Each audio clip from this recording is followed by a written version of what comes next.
Alléluia. Vous allez bien? Content d'être avec vous ce matin. Ça fait un petit bout qu'on ne s'était pas vu. Ce qui veut dire que j'ai plein de belles histoires à vous raconter parce que depuis qu'on ne s'est pas vu, Jésus est encore vivant. Et puis, mon père a partagé un petit peu, je pense. On est allé, ceux qui ne savaient pas, on est allé sur une communauté amérindienne en fin de semaine dernière. Très loin dans le nord. Ça s'appelle Obidjiwan. Pour ceux qui ne connaissent pas, c'est environ 3h30 l'autre bord de Dolbeau, Lac-Saint-Jean. Okay? Fait que c'est presque au-dessus de 10 heures de route d'ici. Et puis, on est allé là parce qu'il y a quelqu'un qui était venu à Alma l'année passée, qui était le fils des pasteurs, un autochtone. Il a été touché par ce qu'on faisait, comment on entraînait les gens. Puis, il a demandé est-ce qu'on puisse aller sur la communauté. Donc, on a mis ça en branle au courant de l'année. Puis là, on était là. Okay? Parce que la distance n'a pas d'importance. Partout où les gens ont besoin de Jésus puis veulent grandir, bien, on doit être là pour livrer la marchandise. Amen. Et puis, ils sont à 3. Le seul point d'accès pour leur communauté, c'est 3 heures à peu près, 2h30, 3 heures de route de gravel, dans le bois. Tout ce qu'il y a, c'est du bois. Puis après ça, il y a plus de bois, puis encore du bois. C'est juste du bois. Pendant 3 heures de temps. Puis tout d'un coup, tu arrives dans un village, puis il y a une communauté complète. Il y a des maisons, il y a des voitures, il y a de l'asphalte, et puis il y a au-dessus de 3000 Amérindiens qui vivent là, des Autochtones, des Atikamekw. Et puis l'Évangile s'est rendu là, gloire à Dieu. Au début des années 90, si je ne me trompe pas, il y a une famille Cooper qui se sont rendus en canot sur la communauté, puis ils ont commencé à partager l'Évangile. Puis partout où l'Évangile est partagé, il y a toujours quelqu'un quelque part qui est sauvé. Quand il y en a un qui est sauvé, il y en a deux qui sont sauvés, il y en a 3 qui sont sauvés, puis ça se multiplie. Parce que c'est ça la puissance de l'Évangile. Si on est ici aujourd'hui, c'est parce que la puissance de l'Évangile s'est rendue. C'est parce que Paul a fait son travail, Pierre a fait son travail, Jean a fait son travail, puis ils l'ont fait au cours de leur vie. Amen, pour que nous, on puisse être sauvés aujourd'hui. Donc, ça devrait être la même mentalité qu'on a. Et puis, on s'est rendu là-bas, puis on était là pendant 4 jours. Et puis, c'est une communauté, naturellement, comme beaucoup de réserves indiennes, qui ont des grands besoins. Il y en a parmi nous aussi, mais eux, ils sont plus isolés, fait qu'ils sont pris avec des problèmes de consommation pour la majorité, la boisson, naturellement. Puis eux, là-bas, c'était le speed. Les parents sont en consommation durant que les mères sont enceintes, donc les enfants naissent avec des problèmes, naturellement, ils naissent prématurés, ils sont pris dans un engrenage parce qu'ils n'ont rien à faire sur la communauté, donc les enfants, déjà à leur jeune âge, ils se font entraîner par des plus grands, puis ils deviennent accros au speed, puis ça continue comme ça. Fait que les enfants naissent dans la dépendance, ils deviennent dépendants eux-mêmes, puis ça, naturellement, les gens qui sont accrochés là-dessus, bien, ça fait généralement rien de bon. Okay? La drogue, c'est là pour voler, détruire, égorger, c'est l'œuvre du diable, peu importe les problèmes de dépendance. Et puis c'est voulu en passant, hein, parce que les autorités seraient capables d'empêcher de rentrer. Il y a juste un point d'accès à sa réserve. Tu n'as rien qu'à mettre une barrière, fouiller les chars, puis il n'y en aurait pas de drogue. Mais parce qu'il y a des gens à l'élection qui veulent avoir des X, bien, la drogue rentre, et puis c'est une bonne façon de... On vit dans un monde déchu. Hein? Les gens, ils sont prêts à faire beaucoup de choses pour avoir de l'argent. Puis beaucoup d'entre nous, on était comme ça avant de rencontrer le Seigneur aussi. Donc ces gens-là, il ne faut pas les juger pour qu'est-ce qu'ils font. Il faut leur donner la grâce de Dieu, puis prier pour qu'ils changent, puis faire notre travail. Quand l'Évangile frappe la vie de quelqu'un, le pire des voleurs peut être transformé. Le pire des drogués peut être transformé. Donc c'est pour ça qu'on doit changer la situation. Et puis, on est allé là, et puis naturellement, la Bible nous dit, là où le péché abonde, la grâce de Dieu surabonde. Fait que si vous trouvez une place qui est remplie de péché, vous êtes à la meilleure place pour que la puissance de Dieu se manifeste. Dieu, c'est la solution. Fait que si tu trouves bien des problèmes, tu vas avoir plein de solutions. Amen. Donc, on a commencé, on est arrivé le jeudi, et puis c'est une autre culture, les Amérindiens, disons, ils ne sont pas pressés. S'ils te donnent 1 heure, ça commence 2-3 heures après, puis ils sont tous comme ça, fait qu'il faut s'adapter à ça. Ils sont très accueillants, ils sont très gentils. Naturellement, ils sont au Seigneur. Donc, peu importe la nationalité, on s'en fout, on a le même esprit, puis on a le même cœur. Et puis, on a commencé le jeudi à partager, à prêcher. Le vendredi, on est sorti, comme mon père a dit, il n'y a pas grand-chose sur la communauté à part une épicerie qui est un magasin général, qui est une quincaillerie, qui est un bureau de poste. Fait que c'est comme la place où est-ce que tout le village passe. Et puis, donc, on s'est tenu là. Puis juste, je ne peux pas tout vous partager, là, mais juste vous partager des faits saillants. Le vendredi, quand on est allé là, on est allé pour acheter quelques trucs. Puis dans une rangée, j'ai vu un gars passer. En fait, mon père l'a vu passer, puis il s'en venait avec la main sur les côtes comme ça. Il y avait du linge tout déchiré, tout sale, il y avait une cagouille sur la tête. Ben, sa capuche de chandail, puis il se tenait la côte comme ça. Fait que, je pense que mon père l'a arrêté pour lui demander s'il allait bien. Puis là, après ça, j'y ai parlé, puis il m'a dit ça va pas tellement bien. J'ai tombé en vélo il y a 2 jours, puis je me suis cassé les côtes ou écrasé les côtes. Et l'hôpital la plus proche, c'était à 3h30 de route. Fait que quand tu te blesses, tu vis avec si tu es capable. Là. Fait que, puis il dit, je suis plus capable de me pencher, j'ai le court souffle depuis 2 jours, puis il était magané, là, il avait toute la tête fendue, le visage tout magané par la drogue et les problèmes, puis il était vraiment dans une mauvaise situation dans sa vie. Il dit, j'ai perdu ma mère, j'ai perdu mon père, j'ai perdu mon oncle, j'ai perdu mes cousins, ils sont tous décédés. Puis depuis ce temps-là, la famille est en chicane, mes frères et sœurs ne s'entendent plus. Donc il avait besoin de Jésus. Amen. Donc, j'y ai dit, je peux-tu te montrer quelque chose? J'ai dit, je peux-tu juste toucher ta côte quelques secondes? Fait que j'ai mis ma main, il a accepté, puis j'ai mis ma main sur sa côte ici, puis j'ai prié. J'ai dit, je demande à toute douleur de partir. Puis en dedans de 3 fois, quelques secondes, il a été complètement guéri. Il dit, j'ai jamais respiré comme ça depuis 2 jours. Il dit, je suis pas capable de me pencher comme ça. Fait que là, j'ai commencé à y témoigner, puis il partageait que c'était Jésus. Les Amérindiens sont tous croyants. OK? Ils sont soit chrétiens, soit catholiques, ou soit traditionnalistes qui appellent. Ça, c'est ceux qui croient dans les esprits de leurs ancêtres et tout ça, mais ils croient tous dans les forces spirituelles. OK? Donc, tu ne croises pas d'athées parmi eux. Donc, ils ont toute une foi en Dieu, mais c'est leur version de Dieu. OK? Mais quand ils sont touchés par la puissance de Dieu, ils n'argumentent pas parce qu'ils sont déjà croyants. Donc, j'ai commencé à y témoigner, j'ai pu prier pour lui, puis il a été vraiment touché, puis il s'en venait pour acheter un produit pour laver le plancher. J'ai dit, j'ai à cœur de te payer ton produit, OK? Parce que l'amour de Dieu, ça a une forme. Qu'est-ce que c'est payer une bouteille de produit pour laver du plancher? C'est rien, je peux le faire, Dieu va pourvoir, puis lui, ça peut être une bénédiction, OK? Le gars, il s'en va en détresse à l'épicerie, puis la dernière chose qu'il s'attend, c'est que Dieu pose ses regards sur lui, il ne pense pas à ça du tout, OK? Mais même si tu es dans le milieu du bois à 12 heures de route et que ta vie est un enfer, Dieu pense à toi. Okay? Puis il se sert de nous pour leur montrer ça. C'est pour ça qu'on est là. Amen. Donc, on a pu toucher cet homme-là. Le lendemain, on est retourné. Puis c'est ça que mon père a partagé. Le gérant de l'épicerie ou la personne qui était en charge a été guérie. Puis après ça, quand je suis sorti dehors, on a croisé un jeune d'une 20aine d'années que mon père a partagé aussi.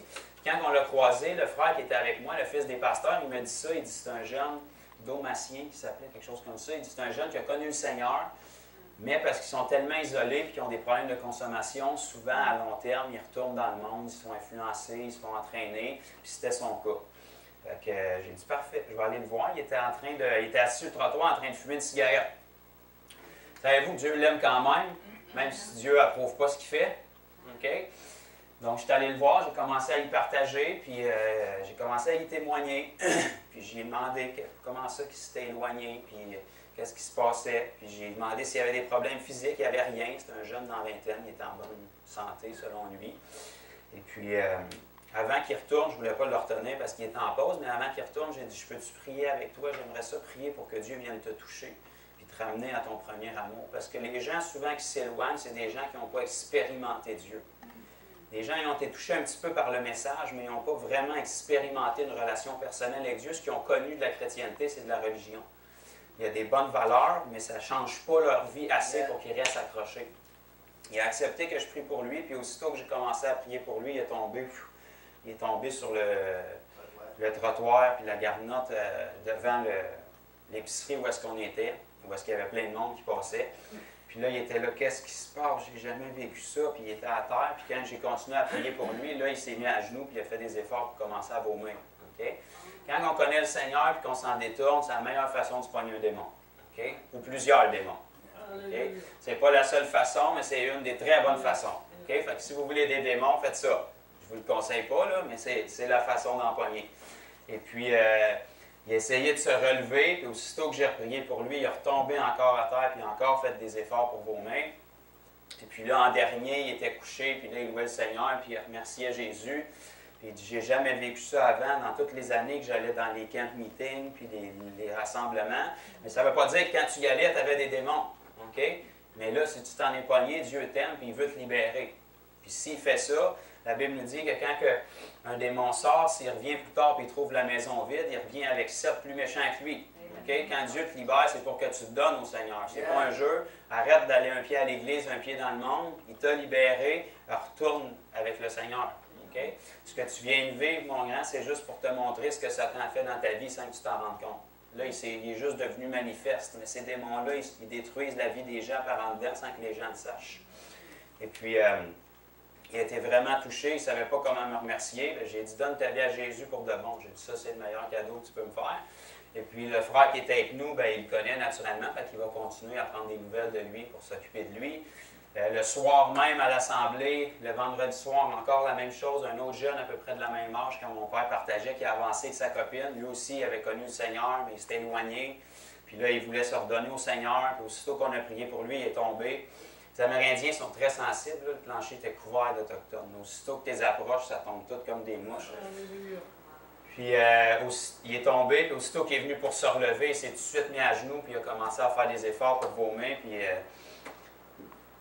pour être très explicite, là, il a vomi beaucoup, beaucoup, abondamment partout, puis il a été libéré. Amen. Un jeune, tu connais le Seigneur, tu t'en retournes dans le monde, il y en a un qui n'est pas content, qui veut te détruire. Amen. Et puis, il s'est passé plusieurs autres choses, là, mais le lendemain aussi, la même chose, le samedi, on priait, puis une jeune fille, peut-être, dans l'assemblée où est-ce qu'on était, 17 ans. pas plus que ça, peut-être 17 ans, une jeune fille en tout cas, autour de 16-17 ans, et puis elle est juste avancée, puis elle me dit, j'ai mal au ventre. Mais aussitôt qu'elle me dit ça, je ne sais pas pourquoi, je savais que ce n'était pas une douleur naturelle, je savais que c'était un démon. Fait, en mettant nos mains sur elle, ça a pris quelques secondes, elle a plié en deux, puis elle s'est mise à faire des efforts pour vomir, elle a tombé à genoux, puis elle a vomi, elle a été libérée. Okay? Une jeune fille, pas vieille, Satan, il s'en fout, tu as quel âge? Il s'en fout que tu sois une belle petite fille ou un petit gars, il n'en a rien à faire, il veut juste te détruire. Okay? Et c'est à nous à se tenir sur la parole, parce qu'il n'y a pas d'autre solution que ça. Tu ne te débarrasses pas d'un démon qui détruit ta vie sans la puissance de Dieu. Okay? Donc, puis il s'est passé plusieurs autres choses. Les enfants qui étaient là dans la communauté, il y a des femmes qui étaient là de l'Ontario, puis eux, ils œuvrent auprès des enfants. Ils leur enseignent des chorégraphies avec des louanges du Seigneur pour qu'ils puissent faire quelque chose d'efficace au lieu de se promener sur la communauté puis être pris dans la drogue. Il y a d'autres façons que ça. Et puis, ces enfants-là, ils étaient touchés. La femme a parlé anglais, fait que c'est moi qui devais interpréter, mais le samedi ou le dimanche, si je ne me trompe pas, elle est venue me chercher parce qu'il pratiquait dans le gymnase à côté, puis elle me dit, tu peux-tu venir interpréter pour les jeunes? Elle dit, ma fille a commencé à jouer de la guitare, puis la puissance de Dieu est tombée sur les jeunes. Ça fait 20 minutes qu'ils pleurent, qu'ils tremblent, qu'ils sont plus capables de rien faire, puis ils ne savent pas qu'est-ce qui se passe. Okay? Des jeunes, 6 ans, 7 ans, 8 ans, des petites filles, OK? Ils ne parlaient même pas l'anglais, puis les femmes ne parlaient même pas le français. Okay? Mais la puissance de Dieu, ça n'a pas d'âge, ça. La puissance était tombée sur eux autres, ils tremblaient, puis ils pleuraient, puis là, il fallait qu'ils fassent leur chorégraphie dans pas long. Fait que la madame voulait juste que je leur explique que c'est pas une chose mauvaise. Quand Dieu les touche, c'est ça qui arrive. Puis qu'ils soient reconnaissants à Dieu, que Dieu les aime, puis qu'il les touche comme ça. Donc, il s'est passé plusieurs autres choses aussi, là, mais il y a beaucoup de gens qui ont été touchés. Les gens étaient guéris naturellement. Il y a eu beaucoup de délivrances aussi. Et puis, il y a eu des semences qui ont été mises. Okay? Puis il y a eu des gens qui peuvent continuer, puis j'espère qu'ils vont le faire. Mais en tout cas, il y en a au moins 2 que je sais qui vont continuer à aller dans leur communauté pour prier pour les gens, pour partager l'Évangile. C'est ça qu'il faut. Okay? Si c'est juste un événement, ça va se limiter à ça. Mais s'il y a des gens qui sont formés, ce que la Bible appelle des disciples, bien, ils vont pouvoir continuer à agir. C'est ça qui fait la différence. S'il y a 1, 2 ou 3 disciples sur une communauté de 3000 qui sont actifs pendant toute une année, si on y retourne l'année prochaine, ça peut avoir complètement changé la communauté. Okay? Parce qu'il y a 365 jours dans une année, il y a 52 semaines. Imaginez-vous que si ces gens-là touchent juste une personne par semaine, c'est pas gros, là. Une personne par semaine qui est guérie ou délivrée d'un démon puis qui entend l'Évangile. Ça fait 52 personnes par année qui sont touchées juste pour un disciple. Puis ça, c'est pour une personne par semaine. C'est pas beaucoup, là, une personne par semaine. Okay? Puis c'est la même chose pour chacun de nous. Amen. Et puis, tout de suite, en revenant, on n'a pas eu le temps de chômer. Là. Je suis revenu le lundi soir, puis le mardi cette semaine, il y avait quelqu'un à la maison qui est venu pour entendre le message et qui ne voulait pas repartir sans être baptisé. Donc, on l'a baptisé dans le bain, puis C'est mon épouse qui l'a baptisé parce que moi, j'étais sur la caméra. Puis aussitôt qu'elle a sorti de l'eau, ça a pris quelques minutes. Là, puis là, elle a commencé à manifester un démon. Puis elle a été délivrée. Et puis maintenant, elle appartient à Christ. Amen. Ben, c'est ça qui devrait être la vie normale. C'est ça qui devrait être la vie d'un enfant de Dieu. Okay? Parce que c'est la commission que Dieu nous donne. Amen. Donc, on va aller dans la parole ce matin. Je suis très excité. J'ai trouvé des versets. J'ai l'impression que les anges sont venus cette nuit les mettre là juste pour moi. Pour me faire plaisir. Je voudrais juste qu'on prie avant de commencer. Encore, on ne peut jamais trop prier. Père, je te rends grâce pour l'opportunité qu'on a d'être assemblés ici ensemble à nouveau aujourd'hui. Je te remercie, Seigneur, pour l'opportunité, puis je ne la prends pas à la légère, que tu me donnes de partager ton évangile, ton message, Père, par ton esprit. Je te prie de diriger chacun de mes mots, Seigneur, chaque message qui est véhiculé, Père. Que ce soit ta parole qui parle et non moi. Que ce soit ton esprit qui convainc les cœurs et non moi. Que ce soit ta puissance qui transforme nos vies et non moi, Seigneur. Parle à travers moi, utilise-moi, Père, puis donne-nous un cœur qui est réceptif à ce que tu veux nous enseigner pour que notre vie soit transformée, pour que notre vie aille de gloire en gloire pour ta gloire, Père, dans le nom puissant de Jésus. Amen. Donc, on va ouvrir ensemble au début du Nouveau Testament, dans Matthieu, chapitre 5. J'étais tellement content quand j'ai vu ça, j'aurais pas fait mieux. Je suis tellement béni que Dieu ait mis ce verset-là dans la Bible. Des fois, j'ai l'impression qu'il l'a écrit juste pour me faire plaisir. Matthieu, chapitre 5, et on va commencer à partir du verset 13. C'est tellement simple, mais c'est tellement dans la Bible, puis il faut y obéir. Matthieu 5, à partir du verset 13, ça nous dit « Vous êtes le sel de la terre ». Dans le fond, quand la parole de Dieu dit « vous », ce que Dieu entend par là, c'est « vous ». C'est ça que ça veut dire. Il parle à nous, dans le fond. C'est aussi simple que ça. Vous êtes le sel de la terre. Mais, si le sel perd sa saveur, avec quoi la lui rendra-t-on? OK? Tous les femmes ici qui cuisinent, ou les hommes, ou même si vous cuisinez très peu, vous savez que du sel, ça ne sert pas à grand-chose d'autre que donner de la saveur ou préserver. Amen. OK? C'est un ou l'autre. Si ça ne préserve pas ou ça ne donne pas de la saveur, ça ne sert à rien du tout. La Bible nous le confirme ici, il ne sert plus qu'à être jeté dehors et foulé aux pieds par les hommes. Du sel, si ça ne fait pas sa job, ça ne donne rien. On est aussi bien de ne pas en avoir. La Bible nous dit, vous êtes la lumière du monde. Une ville située sur une montagne ne peut être cachée. Que tu le veuilles ou pas, elle est sur la montagne, tu ne peux pas la cacher. OK? Et on n'allume pas une lampe pour la mettre sous le boisseau, mais on la met sur le chandelier et elle éclaire tous ceux qui sont dans la maison. Okay? Que tu aimes la lumière, que tu n'aimes pas la lumière, quand on l'allume, elle t'éclaire. Ça, c'est vous. La Bible dit que c'est vous et moi. Nous sommes la lumière du monde. Que les gens aiment ça ou pas, quand on est dans le monde, on devrait éclairer, puis ça devrait mettre leurs œuvres de péché en lumière, les pousser à se repentir ou à se sauver, un des deux, mais ça ne peut pas rester neutre. Verset 16. Dieu nous dit quoi faire avec en plus. Que votre lumière luise ainsi. Quand ça nous dit ainsi, ça fait référence au verset d'avant. On vient de lire que ça éclaire tous ceux qui sont dans la maison. De la même manière, Dieu nous dit que votre lumière luise ainsi, en éclairant tous ceux qui sont dans la maison, que votre lumière luise ainsi devant les hommes, afin qu'ils voient vos bonnes œuvres. Pas petit Jésus dans votre cœur, qu'ils voient vos bonnes œuvres et qu'ils glorifient votre Père qui est dans les cieux. Combien d'entre nous, on veut que les inconvertis glorifient notre Père qui est dans les cieux? On veut qu'ils se convertissent. On veut qu'ils viennent à la connaissance de Christ. On veut que leur vie soit changée, qu'ils soient guéris, délivrés, transformés. J'espère que c'est notre désir en tant qu'enfant de Dieu. C'est pour ça qu'on est là. C'est pour ça que Jésus est venu. Okay? Jésus n'est pas venu pour le monde parfait. Il est venu pour ceux qui avaient besoin d'un sauveur, c'est-à-dire tout le monde. Okay?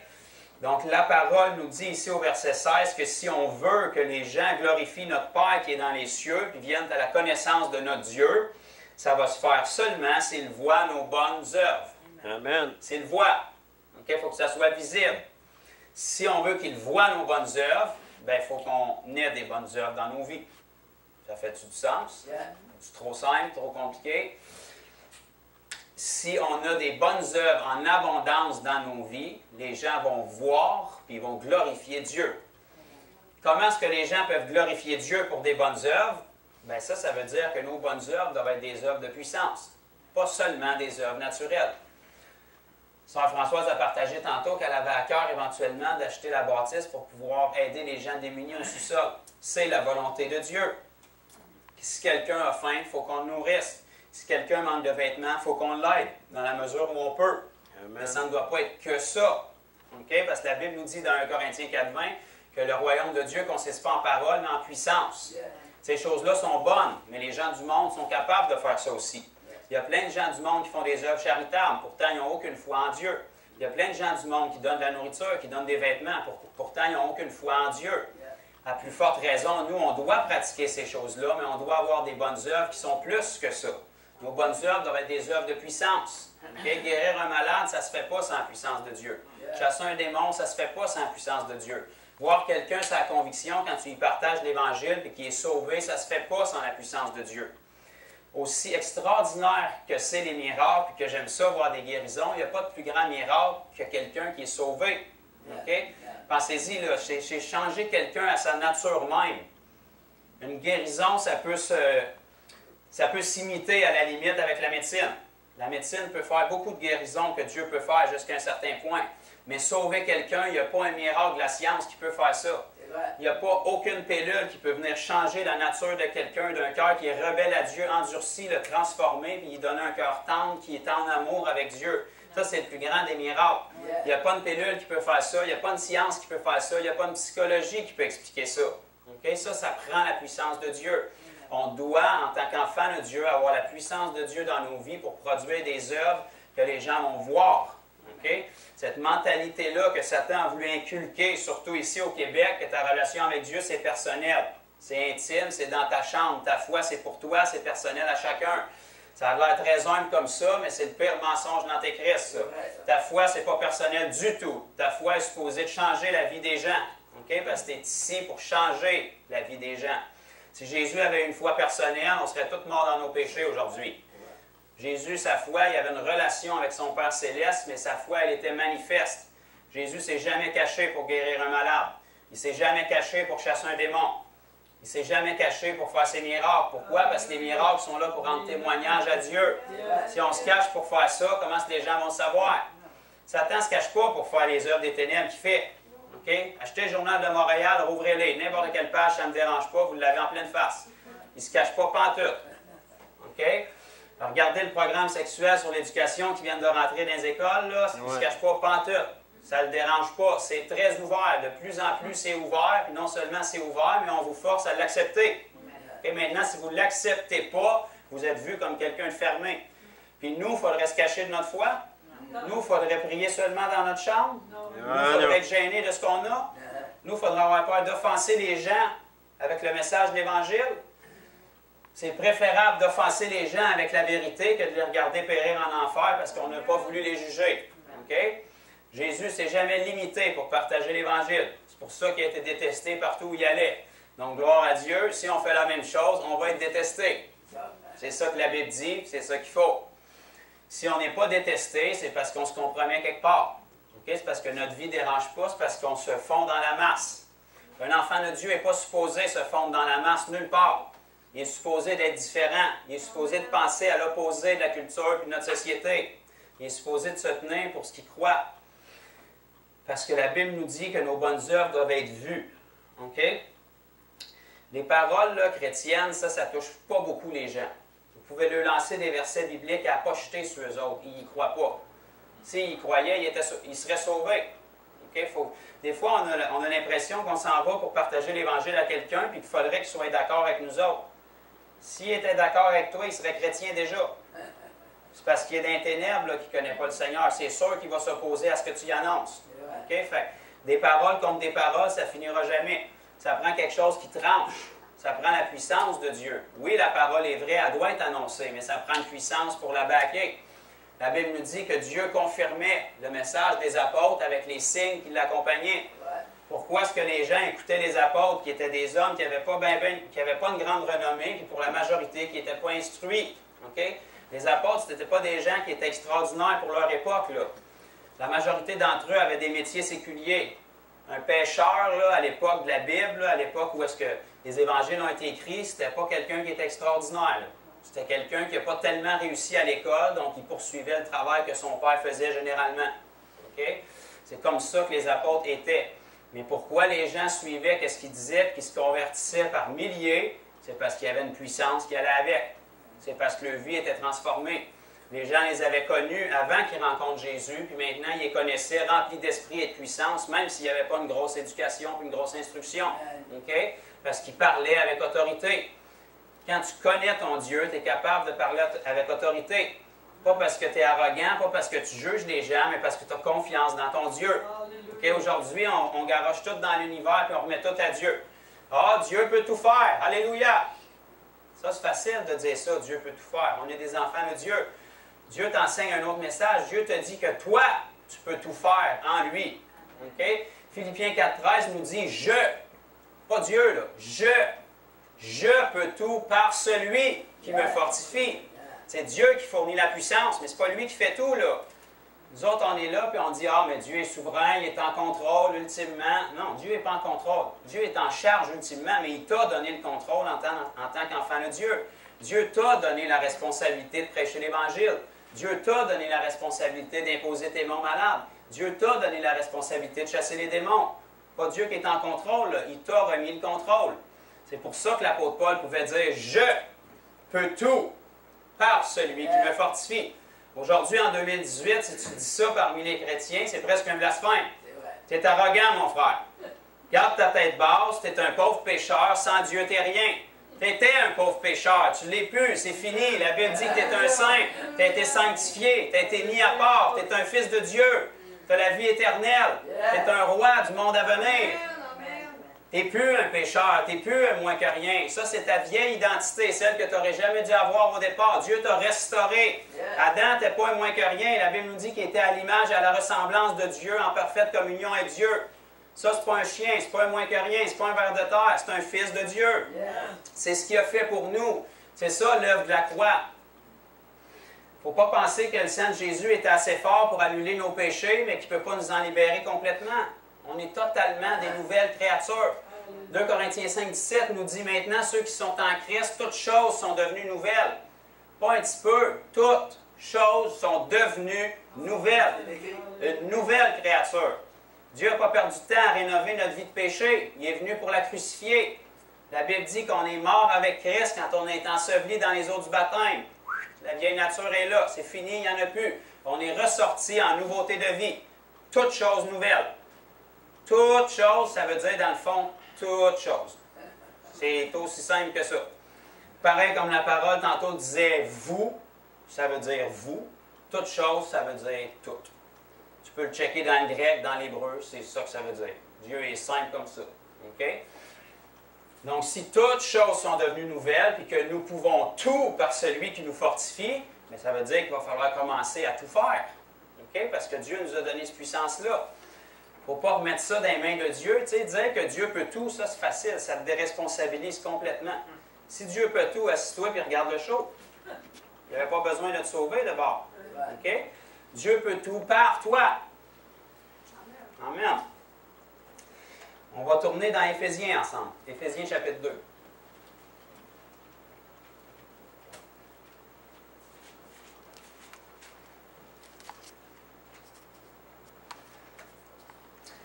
On est vraiment bénis aujourd'hui, 2000 ans après l'Évangile, après la croix.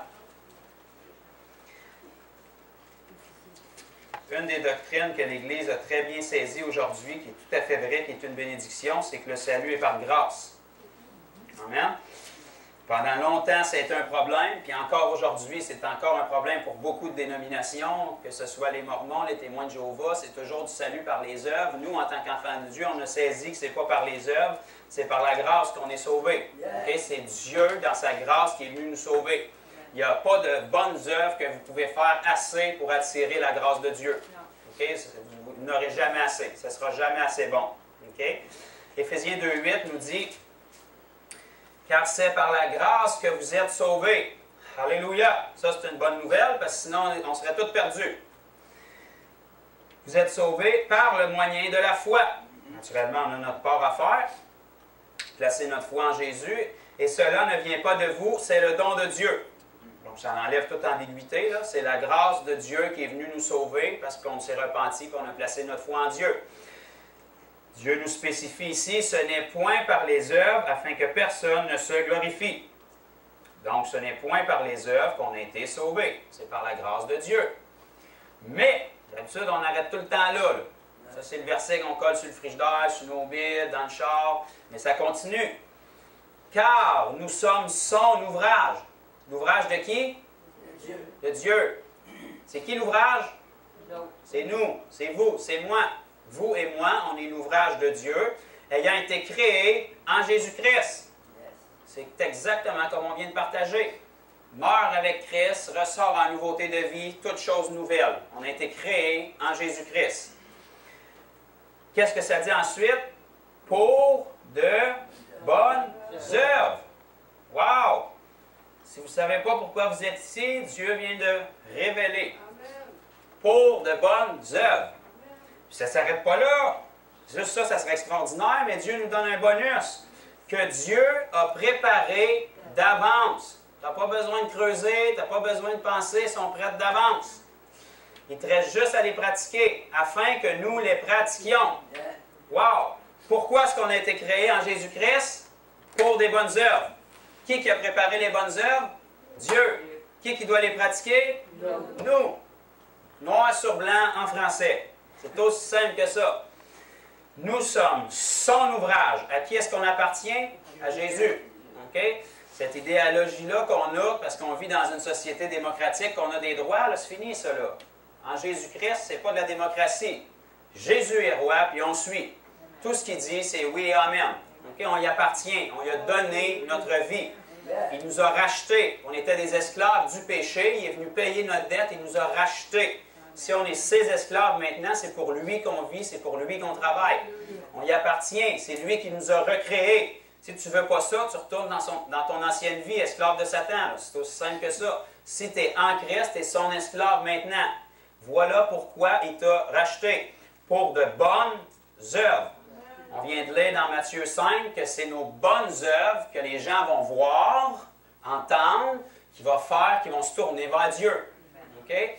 Même si on avait des beaux versets comme ça sur notre frigidaire toute notre vie, ça ne sauvera personne, ça.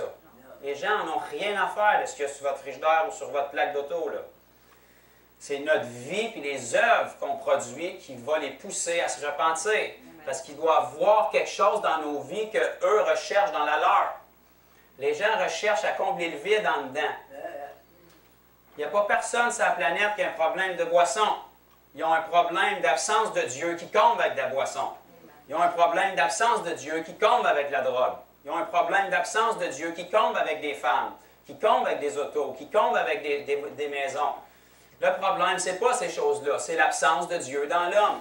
C'est l'image et la ressemblance de Dieu qui a été perdue. C'est ce qui était là au départ, puis ce qui n'est plus là. Okay? Il y a un vide en dedans que les gens essaient de combler avec toutes sortes de choses qui ne fonctionneront jamais. Okay? Il n'y aura pas de bouteille de phare assez grosse pour combler le vide. Tu vas l'oublier pour quelques heures, mais ça va revenir. Okay? Le morceau qui manque ici, c'est la forme de Jésus. Ce n'est pas la forme d'une bouteille, ce n'est pas la forme d'une ligne de crack, c'est rien de ça. C'est Jésus. Okay? Donc, les gens doivent voir quelque chose dans nos vies, que notre vie est nouvelle, parce que c'est ce que la Bible dit. Si tu as rencontré le Seigneur et ta vie n'est pas nouvelle, il y a quelque chose qui cloche. Les gens doivent voir quelque chose dans nos vies par nos bonnes œuvres, puis par notre nature, qui désirent dans la leur. Ce qu'ils cherchent à essayer d'obtenir par la boisson, par la drogue, puis qu'ils ne sont pas capables d'obtenir, ils doivent être capables de l'avoir dans nos vies. Ils doivent être capables de regarder à nos vies et de dire comment ça, qui n'ont pas de boisson, qui n'ont pas de drogue, qui ne sont pas cupides, qui ne recherchent pas l'argent, qui ne sont pas hypocrites, qui n'ont pas de médisance pour les gens, et pourtant sont heureux.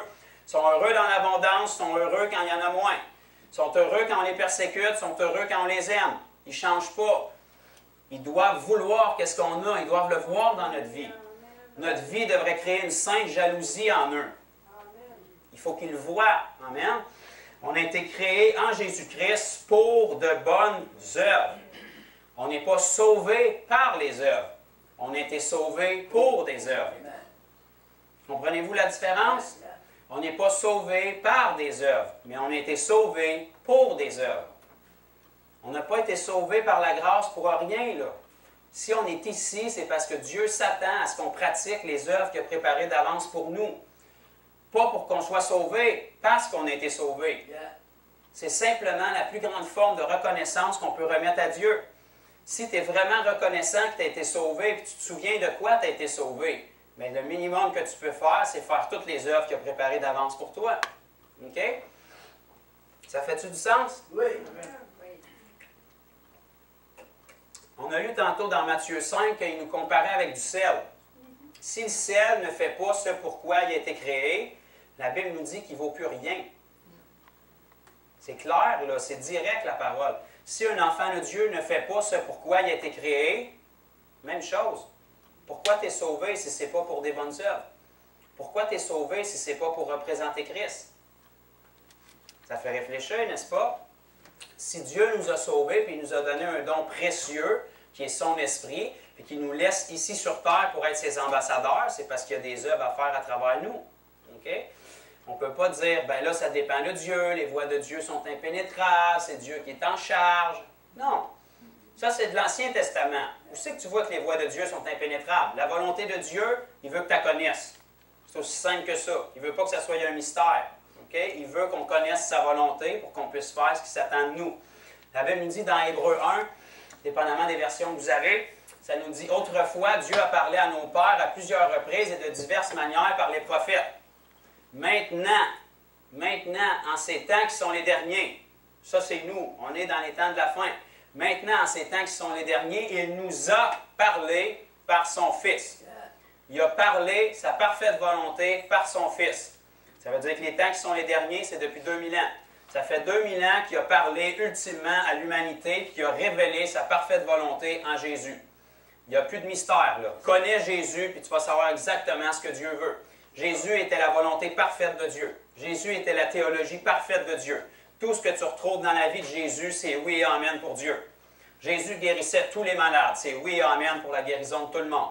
Jésus chassait tous les démons, c'est oui et amen pour la délivrance de tout le monde. Jésus annonçait le message, que tu veux l'entendre ou pas, c'est oui et amen que vous annonciez le message. Jésus faisait des bonnes œuvres partout où est-ce qu'il allait, c'est oui et amen que vous fassiez des bonnes œuvres pour glorifier Dieu. Pas pour nous glorifier, pour glorifier Dieu. Okay? La parfaite volonté de Dieu a été manifestée en Jésus. Il n'y a plus de mystère, c'est fini. On sort de là, il n'y a plus de voie impénétrable. Là. Christ était la révélation de Dieu. Colossiens 1,15 nous dit que Jésus était l'image visible. Quand c'est visible, on le voit. Jésus était l'image visible de Dieu. Je ne cherche pas plus loin que ça. Il était l'image visible de Dieu. Quand tu vois comment Jésus était, tu vois comment Dieu est. Si tu sais comment Dieu est, tu sais qu'est-ce que tu es appelé à faire. Parce que tu as été recréé en Jésus-Christ pour faire la même chose. C'est simple, simple, simple comme ça. Le chat est sorti du chapeau, il n'y a plus de mystère, c'est fini là. Okay? Colossiens 1,27, Christ en nous, Christ en vous, l'espérance de la gloire. Tadam! On est arrivé au but. Maintenant, on sait quoi faire, il nous reste 5 à le faire. Amen?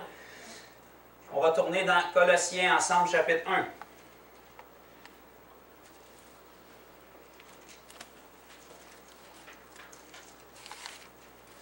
Ce qui est très triste, là où on est rendu dans l'histoire de l'Église, avec le fait que les chrétiens ont saisi que le salut était par grâce, c'est qu'ils se sont limités à ça. Okay? Parce que le salut est par grâce, on pense qu'on n'a plus rien à faire.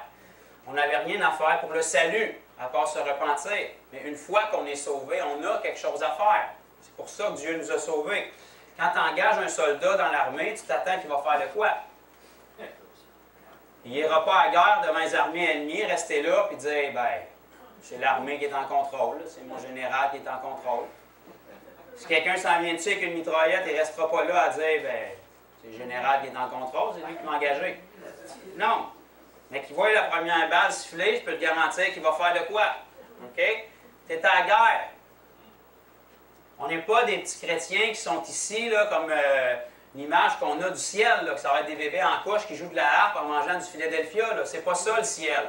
La Bible nous dit qu'on est des soldats. Okay? On sert l'Éternel des armées. Si l'Éternel a des armées, c'est parce que c'est des soldats. Okay? On est l'armée céleste. Les anges aussi font partie de l'armée céleste. On n'est pas ici, on n'est pas en vacances là, ici. On est à la guerre. On représente le royaume de Dieu parmi le royaume des ténèbres. Si on serait au ciel, complètement dans le royaume de Dieu, là, on n'en aurait pas de problème. Mais là, c'est pas là qu'on est. Notre esprit est là, uni à Christ, à la droite du Père, mais on est ici. On est en train de ravager le royaume des ténèbres.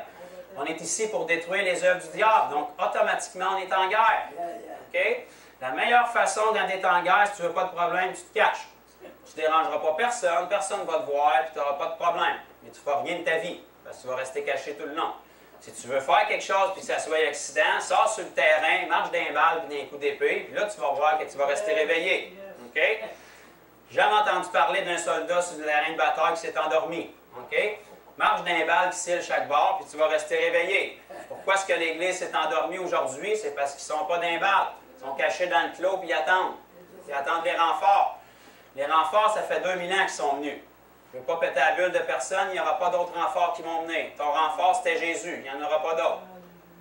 Tu t'en vas à la guerre maintenant, puis tu détruis les œuvres du diable. Tu es gagnant, la victoire est remportée. Toi, tu es là pour aller le rappeler à Satan. Satan, il a la mémoire courte. Il a tendance à oublier qu'il a vécu sa paix défaite il y a 2000 ans. OK? Puis parce que les gens du monde ne le savent pas, bien, il y a libre cours. Mais nous, on est supposé le savoir. On est supposé le savoir il y a 2000 ans que c'est le paix des perdants. Il a vécu sa paix défaite. Il pensait que c'était sa plus grande victoire en tuant Jésus, mais il ne se rendait pas compte qu'il venait d'accomplir la parfaite volonté de Dieu puis qu'il venait de se tirer dans le pied une fois pour toutes. En tuant Jésus, il venait de faire la pire affaire qu'il ne pouvait jamais faire. Il venait de faire ressusciter toute une armée. Okay? Ça, c'est vous puis c'est moi. Une armée, c'est pas là pour jouer de la harpe. Là. On est là pour faire de quoi? On est au combat. Amen. Philippiens 1, premier chapitre, on va commencer au verset 9. C'est pour cela, nous aussi, depuis le jour où nous en avons été informés, que nous ne cessons de prier Dieu pour vous et de demander que vous soyez remplis de la connaissance de sa volonté. Alléluia! On ne reste pas dans le champ. Dieu veut qu'on connaisse sa volonté. Il veut qu'on soit remplis de la connaissance de sa volonté. La meilleure façon pour faire ce que Dieu veut, c'est de savoir ce que Dieu veut. Ça fait-tu du sens? Oui. Si tu sais ce que Dieu veut, bien, tu peux faire ce qu'il veut. Okay? Dieu veut que tu saches ce qu'il veut. Il te le dit clairement dans sa parole. Il veut que tu brilles. Il veut que tu aies des œuvres tellement abondantes que le monde se gratte la tête et se dise pourquoi est-ce qu'il y a tant d'œuvres que ça dans sa vie?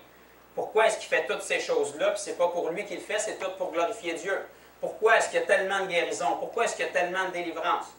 C'est ça qu'il devrait avoir dans notre vie. Okay? Que vous soyez remplis de la connaissance de sa volonté. Dieu veut qu'on connaisse sa volonté.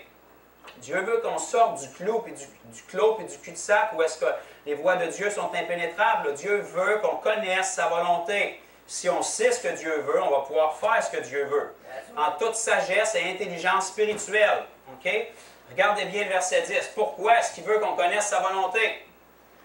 Pour marcher d'une manière digne du Seigneur et lui être entièrement agréable. Combien est-ce qu'il y en a ici qui veulent être agréables au Seigneur? Au moins 3, 4, 5. Bon, c'est pas compliqué. Si vous voulez être agréable au Seigneur, sachez qu'est-ce qu'il veut. Si je veux être agréable à ma femme, je vais lui demander qu'est-ce qu'elle veut. Je n'achèterai pas des fleurs jaunes si elle n'aime pas les fleurs jaunes toute ma vie en lui disant « Mais pourquoi tu n'aimes pas les fleurs jaunes? C'est pas les jaunes qu'elle aime, c'est les vertes. Fait que je vais y acheter des vertes. » La meilleure façon de savoir ce qu'elle aime, c'est de lui demander ce qu'elle aime. Qu'est-ce que Dieu veut? Okay? Si on veut lui plaire, on lui demande qu'est-ce qu'il veut. Qu'est-ce qu'il veut, c'est pas compliqué. Il nous l'a révélé en Jésus. Tout ce que Jésus faisait, c'est ce que Dieu veut. Il n'y a rien que Jésus a fait qui était contre la volonté de Dieu. Jésus est la parfaite théologie de Dieu. La Bible nous dit dans Hébreux 3 qu'il était l'empreinte de sa personne. Okay? Quand tu vois une empreinte, tu sais que la personne était là. Il n'y a personne sur la planète qui a vos empreintes. Si c'est l'empreinte de quelqu'un, tu sais que la personne était derrière et qu'elle est passée là. Donc Jésus était l'empreinte de Dieu. On sait que Dieu était derrière et qu'il est passé là. Jésus était l'empreinte de sa personne. OK? C'est pas un mystère, là. Dieu veut qu'on connaisse sa volonté pour marcher d'une manière digne du Seigneur. OK? Pourquoi est-ce que les enfants de Dieu, en majorité aujourd'hui, ne marchent pas d'une manière digne du Seigneur? C'est parce qu'ils ne connaissent pas le Seigneur. Ils ont été sauvés par grâce, mais après, ils ne font rien avec. Si tu connais le Seigneur, tu vas produire des œuvres. Portant des fruits. Qu'est-ce que ça dit dans vos Bibles ensuite? En toutes sortes de bonnes œuvres et croissant par la connaissance de Dieu. Il n'y aura jamais de croissance dans nos vies si on n'apprend pas à connaître Dieu. C'est le but ultime. Okay? On ne lit pas la Bible pour la connaître par cœur. On lit la Bible pour connaître Dieu. On ne lit pas la Bible pour connaître des choses sur Dieu. On lit la Bible pour connaître Dieu lui-même. Okay? Vous savez que vous pouvez connaître plein de choses sur quelqu'un sans le connaître. Savez-vous ça? Vous pouvez lire la biographie d'une star et connaître plein de choses sur elle. Si vous la rencontrez, elle n'aura aucune idée vous êtes qui, là. Connaître des choses sur quelqu'un, ça ne veut pas dire connaître la personne. Connaître des choses sur Dieu, ça ne veut pas dire connaître Dieu. Pourquoi qu'on lit la parole, c'est pour le connaître. Okay? L'apôtre Paul nous dit que son seul but, c'est de connaître Christ et la puissance qui le fait se lever de la mort. C'est pour ça qu'on est là. Il n'y a plus de mystère. C'est révélé. On est ici pour connaître Christ, puis la puissance qui le fait se lever de la mort, c'est même pas un mystère. La Bible nous dit que le même esprit qui a ressuscité Christ d'entre les morts, il demeure en nous. Il n'y a tellement pas de mystère avec Dieu. Tout est clair. Okay? On est ici pour connaître Dieu, puis la puissance qui le fait se lever des morts, c'est son esprit qui est en nous. Il n'y a pas de meilleure façon de le connaître, là. Dieu a tout fait ce qui était nécessaire. La Bible nous dit qu'il a pourvu à tout ce qui était nécessaire pour qu'on vive une vie de piété à le connaître. Il ne manque rien. Ce n'est pas lui qui est en contrôle et qui fait tout, là. Il a tout donné et il attend qu'on fasse de quoi avec. Amen?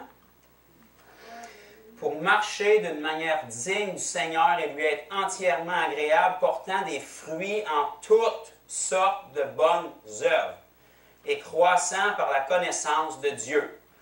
On peut même continuer. Fortifié à tous égards par sa puissance glorieuse, en sorte que vous soyez toujours et avec joie persévérants et patients.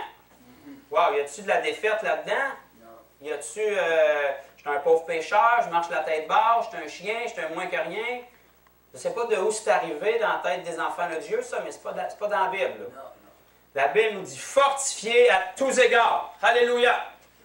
La majorité des gens que tu rencontres aujourd'hui sont tous sauf fortifiés, puis encore moins à tous égards. Okay? Pourtant, Dieu dit que tu es supposé d'être fortifié à tous égards. Tu n'es pas supposé d'avoir la tête basse, là. Tu as vécu le plus grand miracle de l'humanité. Ton Père, c'est Dieu.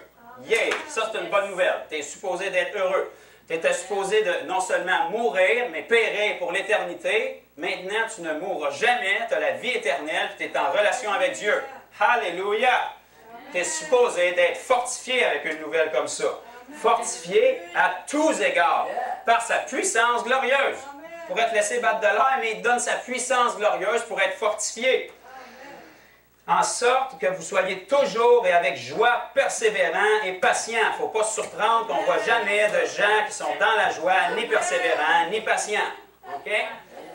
Si tu n'es pas fortifié par la puissance de Dieu, tu ne seras pas dans la joie, ni persévérant, ni patient. Pourtant, c'est la volonté de Dieu que tu sois persévérant, patient, fortifié, que tu produises des œuvres. Fait que c'est qui est le problème? C'est Dieu ou c'est nous?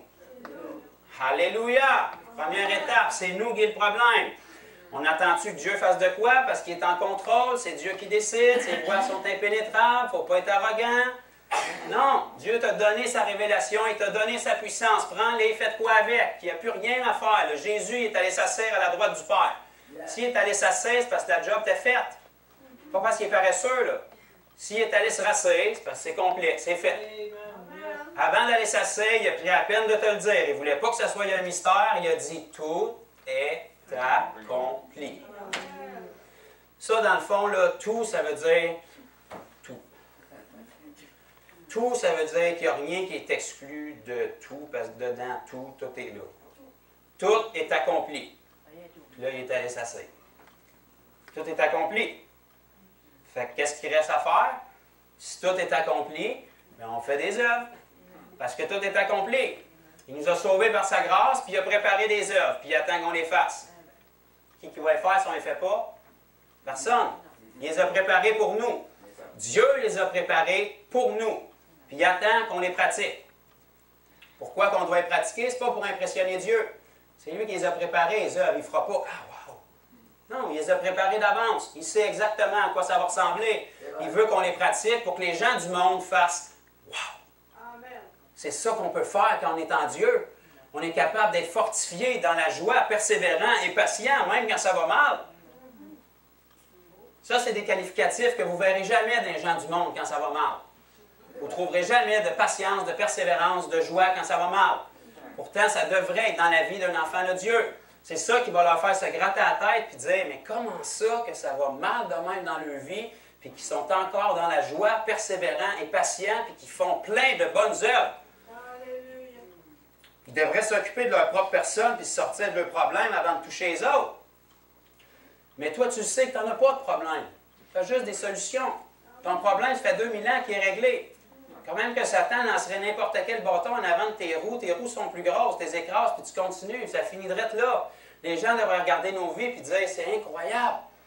Où est leur espérance pour que ça aille si mal, mais qu'ils soient tellement dans la joie et qu'ils prennent le temps de venir me toucher dans ma vie? OK? Nous autres, dans notre mentalité souvent de chrétiens, on voudrait que toute notre vie soit parfaite et qu'on n'ait plus de problème avant de toucher les autres. Là, on a un problème. Si Jésus aurait fait ça, jamais qu'il nous aurait sauvés. Parce que sa vie n'était qu'un gros problème. Mais lui, il n'en avait aucun problème. C'était juste Satan qui mettait des bâtons dans les roues et les gens qui le persécutaient. Jésus n'a pas changé. Jésus n'a jamais remis Dieu en doute. Jésus n'a jamais eu de la péperne dans son cœur, même s'il était persécuté. Premier message que Jésus a prêché. Tu te dis, s'il était appelé de Dieu, forcément, le réveil a éclaté. Premier message qu'il a prêché, ils l'ont sorti, ils voulaient le pitcher en bas de la montagne.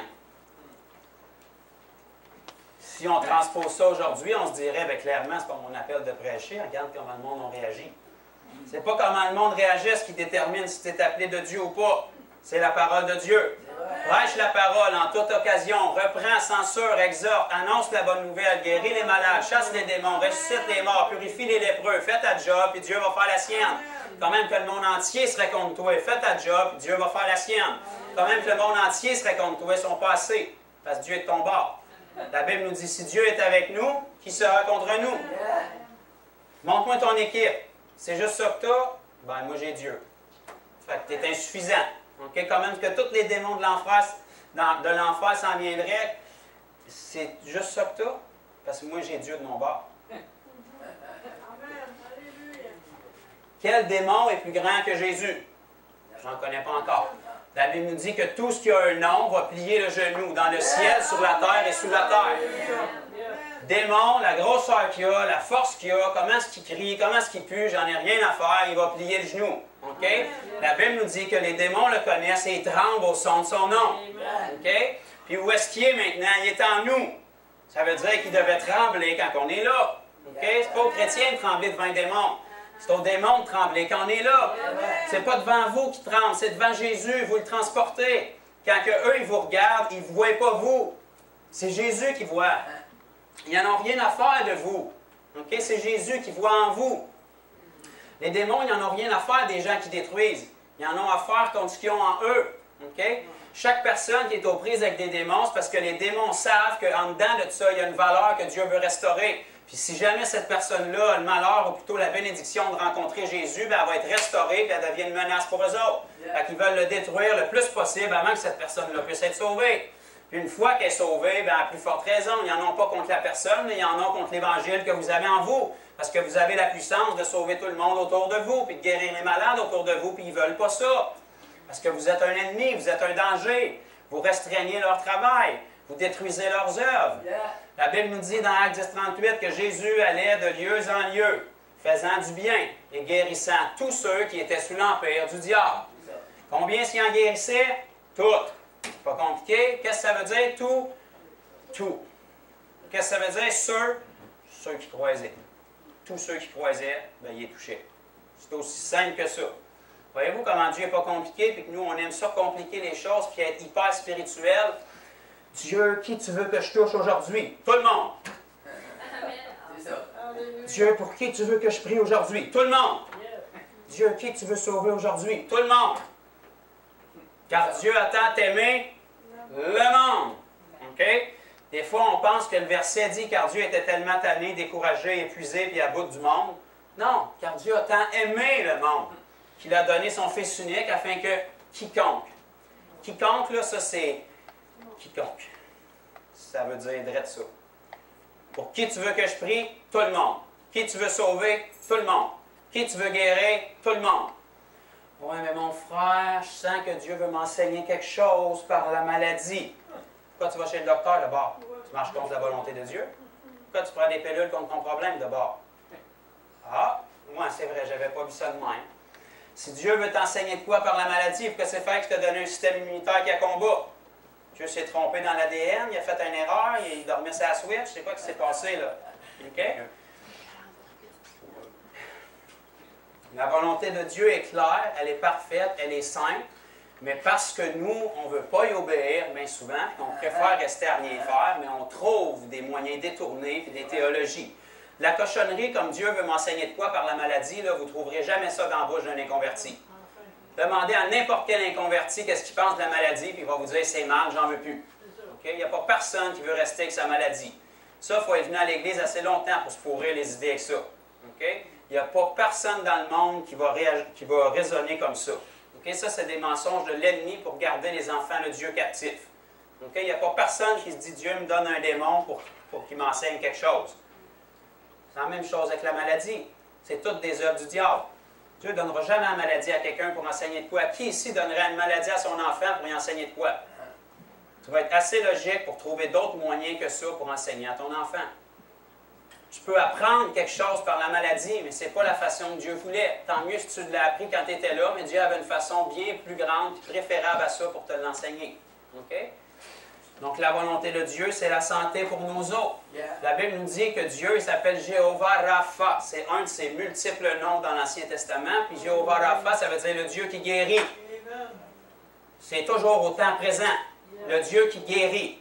Aujourd'hui, c'est Dieu qui guérit. Demain, c'est Dieu qui guérit. La semaine prochaine, c'est Dieu qui guérit. V'là 1000 ans, c'était Dieu qui guérissait. Okay? Le Dieu qui guérit. S'il veut que tu restes malade pour t'enseigner quelque chose, il faut qu'il se trouve un autre nom. Ce n'est pas le Dieu qui guérit, c'est le Dieu qui guérit des fois quand ça y tente, quand il fait beau, quand tu as assez de foi. Non, c'est le Dieu qui guérit, point final. C'est son nom. Le je suis, celui qui guérit. Okay? Qui guérit tout le monde de quoi que ce soit, n'importe quand. C'est sa volonté. C'est à nous à aller chercher ça. Amen. Sa volonté est oui et amen, qui est révélée clairement dans la parole, dans la vie de Jésus. On n'a pas à chercher plus creux. Là. Il n'y a pas de détour à prendre. C'est clair, c'est net. Il nous a sauvés pour des œuvres, puis il s'attend qu'on les pratique. Si on ne les pratique pas, ça va être à nous de rendre compte de ça devant Dieu. Dieu va dire, j'avais préparé toutes ces œuvres-là pour toi, puis je t'ai donné toute la puissance de les faire. Pourquoi tu ne les as pas faites? Quelle excuse vous pensez qu'on va avoir devant Dieu? Qu'est-ce qu'on va dire devant Dieu? Je ne sais pas, j'étais occupé, les gens de mon église n'étaient pas d'accord. J'avais peur, j'avais des craintes. Pensez-vous que ça va tenir la route devant Dieu, ça? Je n'ai pas accompli les œuvres que tu as préparées pour moi alors que tu m'avais ordonné de les faire et tu m'avais donné la puissance de les faire. Quelle excuse qui va tenir pour ne pas les avoir faites? Il n'y a aucune excuse qui va être valable quand on va se tenir devant Dieu. OK? Pourquoi Dieu a préparé des œuvres? Ce n'est pas pour notre gloire, c'est pour la sienne. C'est simplement une preuve d'amour. C'est quoi la seule raison pourquoi on fait des œuvres en tant qu'enfant de Dieu? C'est à cause de notre amour pour Dieu et pour les gens. Ça fait-tu du sens? Amen. Ça ressemble-tu au commandement que Jésus nous donne? Tu aimeras le Seigneur ton Dieu de tout ton cœur, de toute ta force et de toute ta pensée. Et le deuxième commandement qui est comme le premier, tu aimeras ton prochain comme toi-même. Les bonnes œuvres qu'on fait, c'est par amour pour Dieu puis par amour pour notre prochain. Okay? C'est en voyant ces œuvres-là que les gens vont se convertir. Ce n'est pas en lançant les versets bibliques sur la tête du monde qu'ils vont se convertir. Si vous l'avez déjà fait, vous le savez déjà que ça ne marche pas. Puis si vous ne l'avez pas fait encore, je vais vous sauver du temps, faites-les pas, ça ne marchera pas. Okay? Pourquoi les gens suivaient Jésus? Ce n'était même pas parce qu'ils étaient intéressés pour son message, bien souvent. Okay? Aujourd'hui, on a peur d'aider les gens, puis on va dire que ça ne donne rien de guérir quelqu'un s'il périt pour l'éternité en enfer. Si Jésus aurait eu cette théologie-là, il y aurait eu un problème, parce que 100% des gens que Jésus a guéris étaient des pécheurs, puis c'est eux autres mêmes qui ont crié « Crucifie-le » 3 ans et demi après. Okay? Il les a tous guéris pareil. Les villes où Jésus a fait le plus de miracles, Il leur a dit, malheur à vous, Chorazim, Bethsaïda, car si les miracles qui se sont faits chez vous, ce serait fait dans Tyr et dans Sidon, ça ferait longtemps qu'ils se seraient repentis. Mais vous autres, vous ne vous êtes pas repentis encore, mais pourtant, j'ai fait plus de miracles chez vous qu'ailleurs. Aujourd'hui, on a une théologie qu'on se dirait, ben, on ne fera pas de miracles là, ils ne croient pas. Ça ne donne rien de faire des miracles et de guérir leurs malades, ils ne se convertiront pas. Ce n'est pas à nous de juger ça. Nous, on est là pour faire notre travail. Tu guéris tout le monde. Tu pries pour tout le monde. Tu chasses tous les démons. Tu annonces le même message à tout le monde. Qu'ils se repentent ou pas, leur sang va être sur leur tête. S'ils ne le font pas, c'est malheureux. Mais nous, notre travail, ce n'est pas de les sauver, c'est de leur donner la plateforme pour qu'ils puissent être sauvés. L'Évangile, c'est la plateforme pour que leur foi puisse atterrir et qu'ils puissent être sauvés. C'est la puissance pour le salut de quiconque croit. Jésus n'a jamais arrêté sa puissance à l'incrédulité des gens. Les places qui étaient le plus incrédules, c'est là où il a fait le plus de miracles. Pourtant, ils ne se sont pas repentis. Mais ça va être à eux de dealer ça devant Dieu quand le temps va venir. Lui, il a fait son travail. Même chose pour nous, on fait notre travail. On va tourner ensemble dans Tite.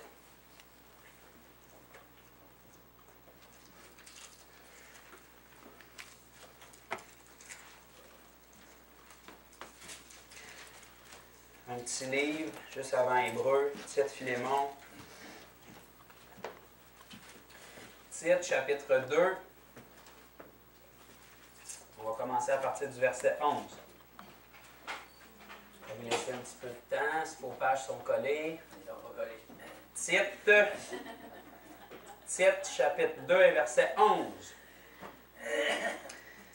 Car la grâce de Dieu, source de salut pour tous les hommes, j'ai bien dit tous les hommes, a été manifestée. Alléluia! Il n'y a plus de mystère, c'est fait. Elle a été manifestée. Ça fait 2000 ans que la source du salut a été manifestée. On n'attend rien d'autre, c'est fait. Okay? Elle nous enseigne. Qui nous enseigne? La grâce de Dieu, source de salut pour tous les hommes. Elle nous enseigne. Ça veut dire qu'on a besoin d'être enseigné. À renoncer à l'impiété et aux convoitises mondaines. Alléluia. Ça, la Bible appelle ça la repentance. C'est ça qu'on a fait pour donner notre vie à Jésus. Et, prochaine étape, à vivre dans le siècle présent. Le siècle présent, dans le fond, c'est le siècle présent. Ça veut dire que, comme c'est écrit, c'est au présent, maintenant, dans le fond. Le siècle présent, selon la sagesse, la justice et la piété. Donc, la grâce de Dieu qui nous a sauvés, maintenant, nous enseigne en tant qu'enfants de Dieu à vivre dans le siècle présent, selon la sagesse, la justice et la piété. Ce qui fait qu'automatiquement, vous allez vous démarquer dans le monde. Parce que le siècle présent, vous ne trouverez ni sagesse, ni justice, ni piété. Vous savez comme moi que ce qui s'appelle justice aujourd'hui n'a rien à voir avec la justice.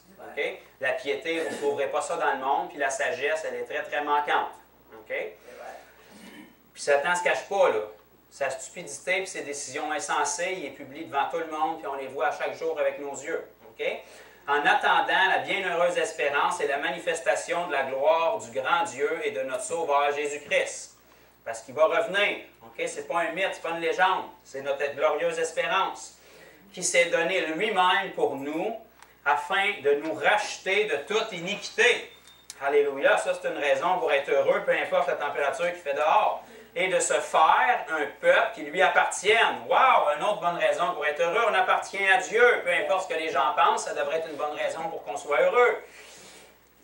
Et de se faire un peuple qui lui appartienne. Premièrement, purifié. Wow! Une autre bonne nouvelle. Ça ne s'arrête pas là. Deuxièmement, zélé pour les bonnes œuvres. C'est Dieu qui radote, ou tous les versets qu'on lit aujourd'hui, ça parle de bonnes œuvres. Pourtant, on est sous la grâce, c'est Dieu qui est en contrôle, c'est Dieu qui fait tout, c'est pas nous autres, c'est pas Dieu qui guérit, c'est Dieu. Dieu dit guéris les malades. C'est qui le fait, là? C'est à nous de le faire. Okay? C'est sa puissance qui le fait, mais c'est à nous d'aller puis de les guérir. Okay? Quand Dieu dit dans quelque ville que vous entriez, guérissez les malades, il s'adresse à nous. Il nous demande de les guérir. Lui fournit la puissance, mais c'est nous qui guérit en imposant les mains. Okay? La gloire ne va pas à nous. Mais aujourd'hui, on a peur. Ah, c'est pas moi, ah, c'est pas moi. C'est toi avec la puissance de Dieu. Okay? Tu représentes ton Dieu, tu représentes ton Père Céleste. Ah, c'est pas moi, c'est Dieu qui est en contrôle. Non, tu peux tout par celui qui te fortifie. Dire que Dieu peut tout, c'est facile, ça. Dire que toi, tu peux tout, ça demande de la foi. Dire que Dieu peut tout, ça, c'est facile, tu n'as rien à faire. Regarde-les tout faire. Dire que toi, tu peux tout, ça veut dire que toi, tu dois faire quelque chose. OK? Dire que Dieu guérit les malades, c'est facile, ça. Regarde-le aller. Mais c'est toi qui sont ses mains et ses pieds. C'est à toi de le faire. Amen? Ça nous dit qu'on a été purifiés par lui, à la fin du verset 14, et zélés pour les bonnes œuvres. Première étape, purifier. OK? Ça, c'est sa grâce qui est venue nous purifier. Mais le zèle pour les bonnes œuvres, c'est nous qui devons faire les œuvres. Amen? Je me répète à chaque verset, parce que chaque verset dit la même affaire.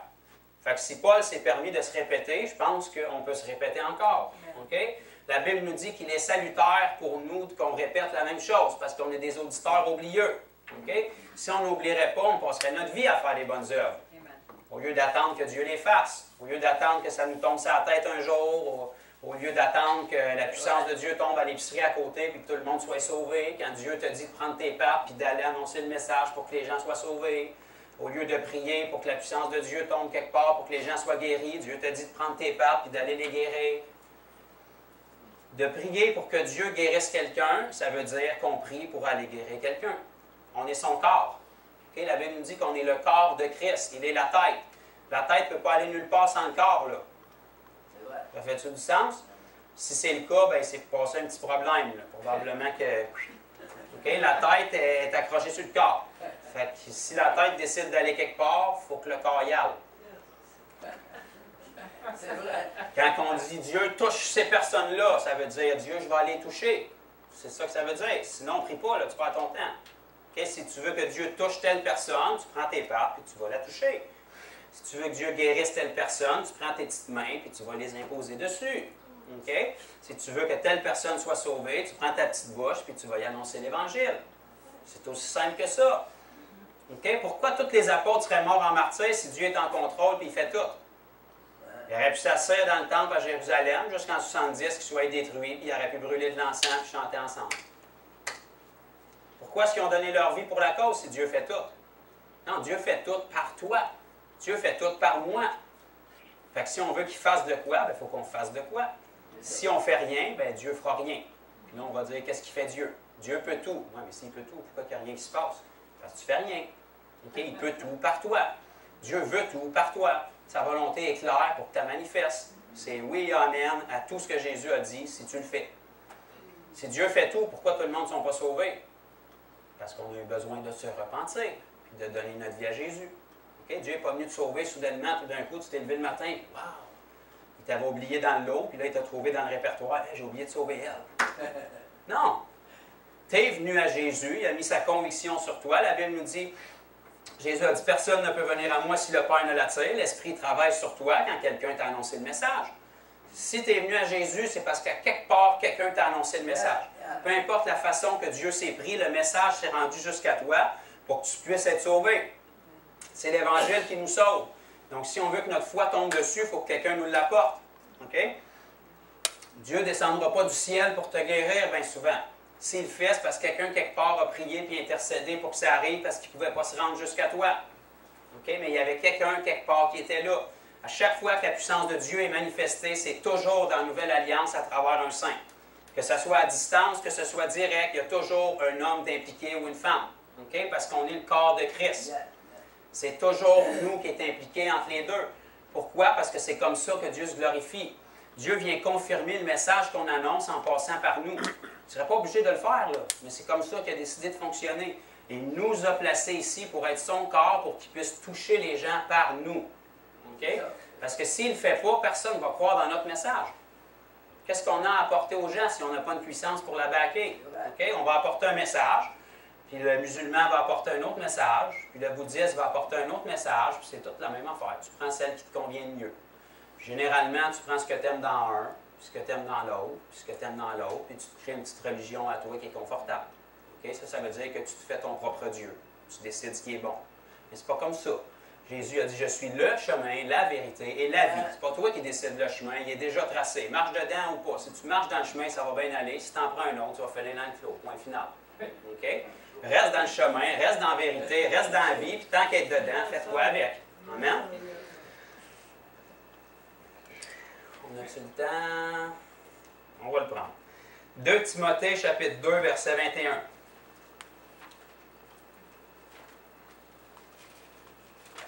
C'est juste avant le titre qu'on vient de lire.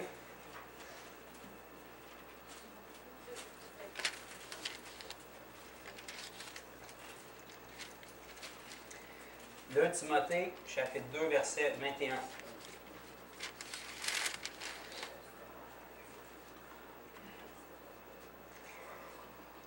All right.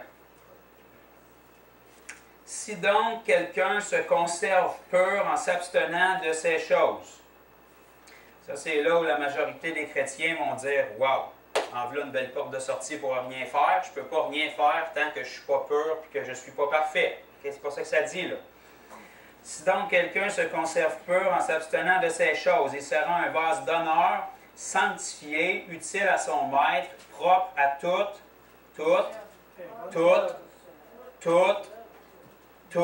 bonnes œuvres. OK? Dieu veut qu'on soit utile à toutes bonnes œuvres. OK? Attendre d'être parfait pour faire de quoi, c'est comme attendre d'être propre pour prendre une douche. C'est vraiment stupide. OK? Ça ne fait aucun sens ce que je viens de vous dire. Mais c'est comme ça qu'on est. Attendre d'être parfait pour venir au Seigneur, c'est la même affaire. Tu viens au Seigneur parce que tu n'es pas parfait. Tu veux qu'il te transforme pour le devenir. OK? Mais ça, on ne peut même pas dire ça aujourd'hui dans l'Église. Tu ne peux même pas dire que tu es parfait parce que les gens vont dire « Tu es arrogant, mon frère. Tu es supposé d'être parfait en Jésus-Christ parce que le parfait vit en toi. OK? Ta chair n'a pas tout saisi encore, mais ton esprit est parfait. Et ton travail, c'est pas de dire ben, je vais toujours pécher, je vais toujours avoir une lacune, il faut être réaliste, mon frère, je ne suis pas parfait. Non, tu es parfait en toi, puis ton travail, c'est que ta vie s'aligne avec la perfection qui est en toi. Dieu ne veut pas que tu restes imparfait toute ta vie. Le but des ministères, c'est qu'on grandisse tous à la stature parfaite de Christ. Christ était parfait. Si on atteint sa stature parfaite, Dieu veut qu'on ait une vie parfaite à son image. OK? Parfait, ça ne veut pas dire que tu ne feras pas d'erreur. Ça veut dire que tu ne pêches pas. Tu marches à l'image de Christ. Tu vis à l'image de Christ. Si tu connais sa volonté, tu peux le faire selon la parole. Donc, notre travail, c'est quoi? C'est de connaître sa volonté. Sa volonté est claire, est directe, est noir sur blanc. Elle est dans sa parole, ça fait 2000 ans qu'elle est là. Ce qui est extraordinaire, c'est qu'elle ne changera même pas demain.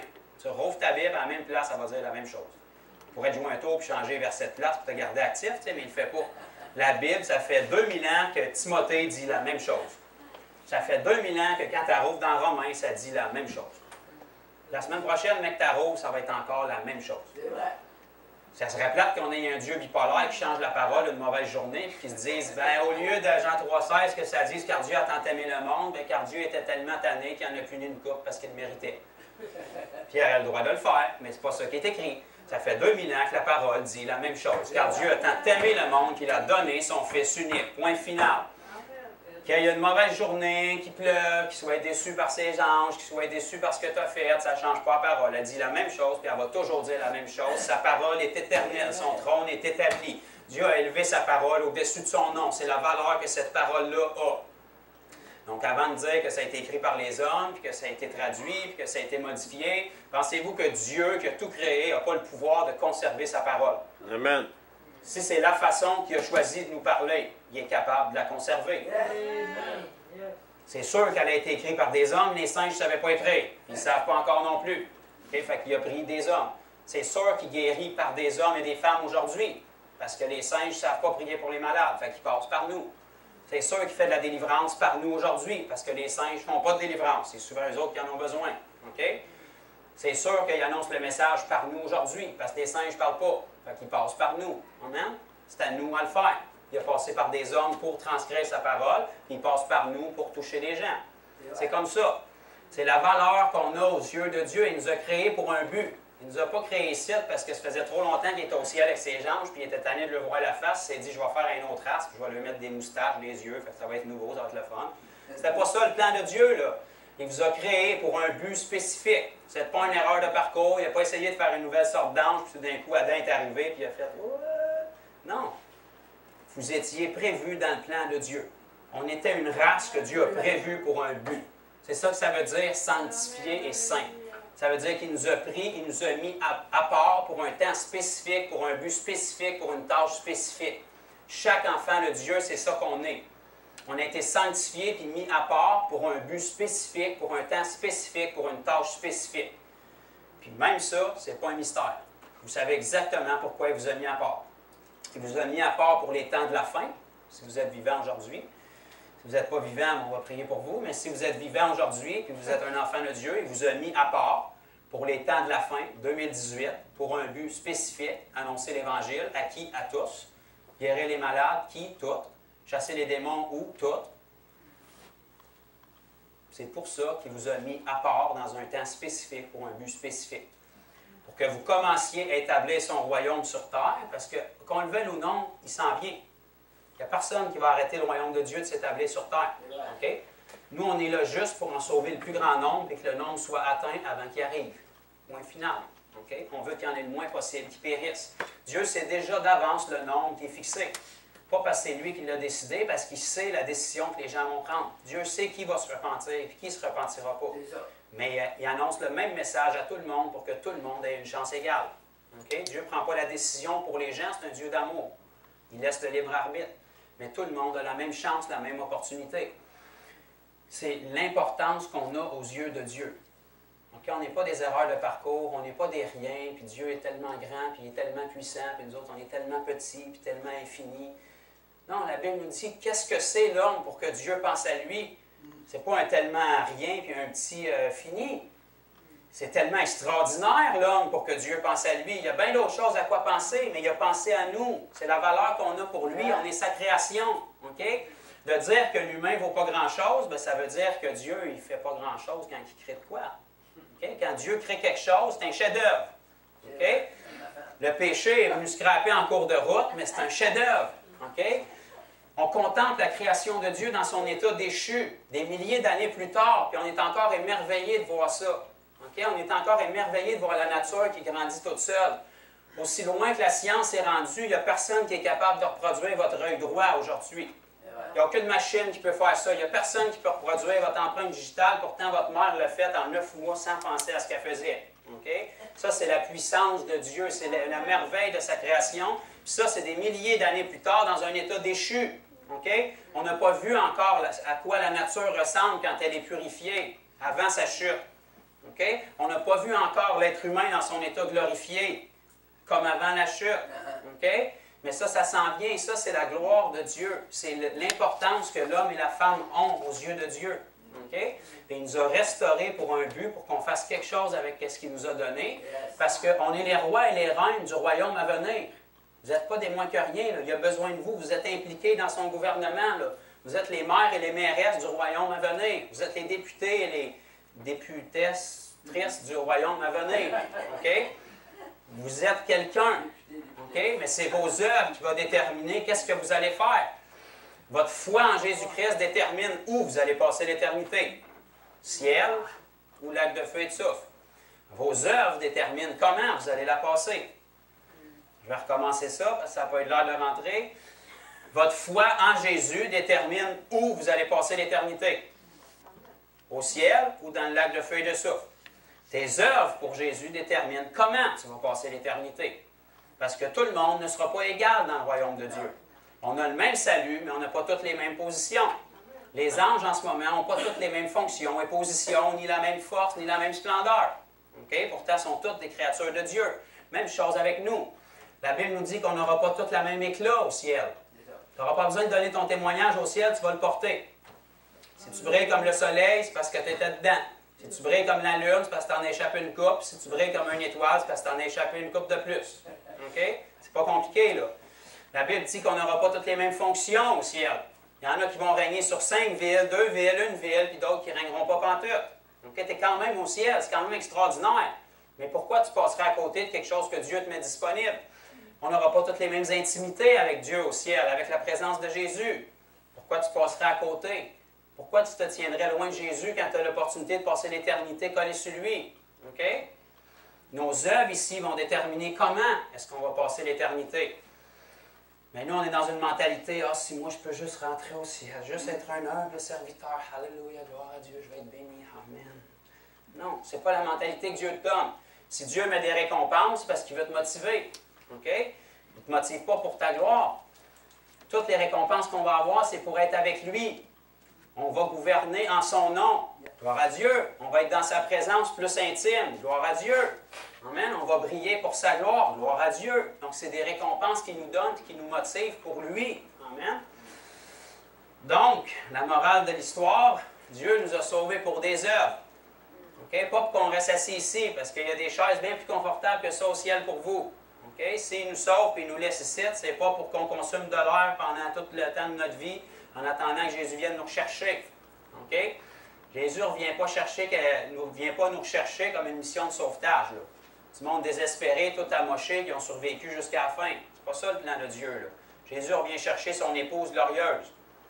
L'épouse, quand elle se prépare pour se marier, elle n'arrive pas au mariage toute amochée, puis elle a eu de la misère à se rendre. C'est pas comme ça. Là. Elle s'est préparée dans la joie, dans la pureté, dans l'anxiété, dans l'amour. Elle n'arrive pas tout démolie, puis quand elle voit son époux, elle a assez hâte que tu arrives, je suis capable. Non. Elle est remplie de joie, ça fait des mois, des années qu'elle attend. Maintenant, elle s'unit, puis tout commence. Alléluia. Jésus revient chercher son épouse. Il ne vient pas rechercher un itinérant qui a de la misère à s'en sortir, qui marche la tête basse, puis qui s'est fait piler sa tête par Satan toute sa vie. Qu'est-ce qu'il fait sur ta tête? L'affaire que Satan devrait connaître le plus de toi, c'est la marque de tes souliers. C'est sa seule place. Okay? Tu y marches sur la tête toute la journée. Quand il se lève le matin, il devrait réveiller tous les démons et dire « Il est debout. Qu'est-ce qu'on va faire? » Rendormez-le au plus vite, il va nous piétiner sa tête toute la journée. Ça devrait être comme ça. Pourtant, les enfants de Dieu se lèvent le matin. Oh, merci Dieu que j'ai de la grâce, parce que la journée va être dure. Qu'est-ce que c'est, la journée va être dure? Ôte tes yeux de ta journée, tu marches par l'esprit. Où est-ce qu'elle est la journée dure au ciel? Jésus, es-tu tombé en bas de son trône parce que tu te sens pas bien, parce que tu es fatigué, parce que tu as mal à la tête, parce que le monde sont contre toi, parce que tu as une grosse journée devant toi? Ça, c'est ta chair qui vit ça, mais tu ne marches plus selon la chair, tu marches selon l'esprit. Peu importe comment tu te sens et comment les circonstances sont autour de toi, Dieu est le même, donc tu es le même. Point final, tu restes solide, les gens regardent à ta vie et ils disent « Je ne comprends pas ». Tout est contre lui, mais il est tout le temps pareil. Forcément, ça doit être vrai que Dieu est avec lui. Sinon, il faut que je trouve son secret. Okay? Puis plus qu'ils vont creuser dans votre vie, plus qu'ils vont trouver Jésus. Okay? Parce que c'est Jésus partout. Si je vis, c'est plus moi qui vis, c'est Christ qui vit en moi. Fouille-les mes garde-robes, j'ai rien à cacher. Tu vas trouver Jésus dans le garde-robe, Jésus en dessous du lit. Fouille tant que tu veux, c'est Jésus qui va sortir. Okay? Amen? Donc, on se doit de produire des bonnes œuvres. Ce n'est pas pour mettre de la condamnation sur personne, c'est pour nous réveiller. Okay?